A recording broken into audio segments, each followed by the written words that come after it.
मैंने तो मांग की थी, क्या जल्दीबाजी क्या है? यूपी में कोई कल इलेक्शन है क्या? अभी यूपी में समय है इलेक्शन का। बंगाल में भी मान लीजिए समय है और आखिरी दिन तक वोट बन सकता है। तो आप इतनी जल्दीबाजी एसआईआर क्यों कराना चाहते हैं? आप समय क्यों नहीं देना चाहते? और बीएलओ गली ढूंढ रहे हैं। बीएलओ को पता ही नहीं किस गली जाना है, किसी के दबाव में कहीं बैठ जाते हैं, वहां बैठ करके फॉर्म बांटते हैं। जो अपलोड किया गया बता रहे 99.45% फॉर्म बट गया था कुछ दिन पहले। तो अभी जब देखेंगे तो कलेक्ट भी हो जाएगा उतना ही। तो ये डेटा फर्जी, और डेटा फर्जी यहाँ तक है कि आईएमएफ के लोग भी कह रहे हैं, संस्था कह रही कि इस सरकार में सबसे ज्यादा डेटा का मैनिपुलेशन है। और सोचिए डॉलर कहाँ लुढ़कता चला जा रहा है, या यूं कहें रुपया लुढ़कता जा रहा है। जैसे सरकार लुढ़कती जा रही है, थोड़ी लुढ़की, पूरी नहीं लुढ़की, रुपया भी लुढ़कता जा रहा है। देखिए, तो ये जो बुनियादी सवाल है इसमें चर्चा ही ना हो। 4 महीने इसी में लगे रहेंगे, एसआईआर एसआईआर एसआईआर। आप बेरोजगारी पे नहीं बात करेंगे, महंगाई पे काम नहीं करेंगे। और हमारे राजीव राय जी ने बाकायदा लिख के दिया है कि किस तरीके से एडमिनिस्ट्रेशन ने बीजेपी के इशारे पर हेरा फेरी कर करके 20,000 वोट पहले ही काट दिए। अभी तो एसआईआर भी नहीं हुआ और एसआईआर में और 20,000 काट देंगे, तो टोटल कितने कट गए एक विधानसभा? तो आप लोग चाह रहे हैं वो विधानसभा है जिसमें कभी भारतीय जनता पार्टी नहीं जीती। उन बूथों पर विशेष निगरानी, विशेष एसआईआर, वोट काटने के लिए एसआईआर, ये वोट बढ़ाने के लिए एसआईआर नहीं है। ये जो रिवीजन चल रहा है ये लोकतंत्र को मजबूत करे, वोट मिले। इलेक्शन कमीशन का काम क्या है? इलेक्शन कमीशन का काम ये है कि ज्यादा से ज्यादा वोट बने, लेकिन इधर भारतीय जनता पार्टी के दबाव में ये कोशिश हो रही है कि ज्यादा से ज्यादा वोट कटे। ये एसआईआर का काम नहीं हो सकता है और बहुत संवेदनशील है, बहुत सावधानी के तहत ये काम करना है।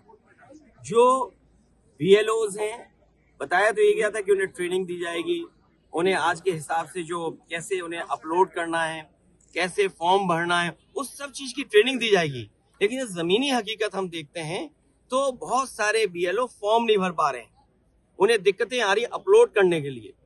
कई जगह मैंने खुद देखा, अपने सामने देखा है कि वो जो बीएलओ बने हैं वो अपने परिवारों के सदस्यों के साथ हैं, उनका पूरा परिवार लगा है उनकी मदद करने में। अगर कोई नई पीढ़ी का नौजवान है जो टेक्नोलॉजी को समझता है, मैंने यहाँ तक देखा है कि बेंगलोर और जगह नौकरी कर रहा था, अपनी माँ की मदद करने के लिए नौकरी छोड़ करके आया है, केवल फॉर्म भरवा रहा है एसआईआर के। तो एसआईआर इसलिए हो कि लोकतंत्र मजबूत हो, एसआईआर इसलिए हो कि सभी मतदाता बन जाएं, एसआईआर इसलिए हो कि जिससे कि किसी का वोट न छूटे। ये जिम्मेदारी इलेक्शन कमीशन की है। और फिर बीजेपी ने जानबूझ करके वो तिथि तय की है जिसमें सबसे ज्यादा शादियां हैं। अगर आप किसी भी पंडित जी से पूछेंगे कि वो समय कौन सा है जिसमें सबसे ज्यादा शादियां की तारीख निकलती है, तो ये वही दिन है जिसमें एसआईआर चल रहा है। तो बीजेपी ने जानबूझ करके वो तारीखें तय की हैं, वो दिन तय किए हैं जिसमें शादियां सबसे ज्यादा हैं, जिससे कि लोग इधर उधर जाते हैं, अपना काम करते हैं, मदद करते हैं एक दूसरे की, तो वोट कट जाए। और इधर देखने को मिला कि बड़े पैमाने पे जान गई है। सर्वेश सिंह मुरादाबाद बीएलओ, 30 नवंबर को इनकी मृत्यु हो गई, आत्महत्या कर ली, इन्होंने फांसी लगा ली।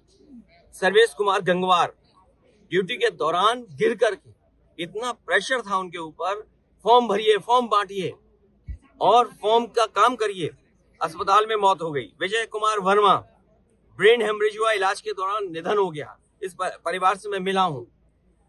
विपिन कुमार यादव मृत्यु हुई, परिवार व वीडियो का काम दबाव बताया गया। और किसका दबाव ऐसा कि वोट काटिए आप।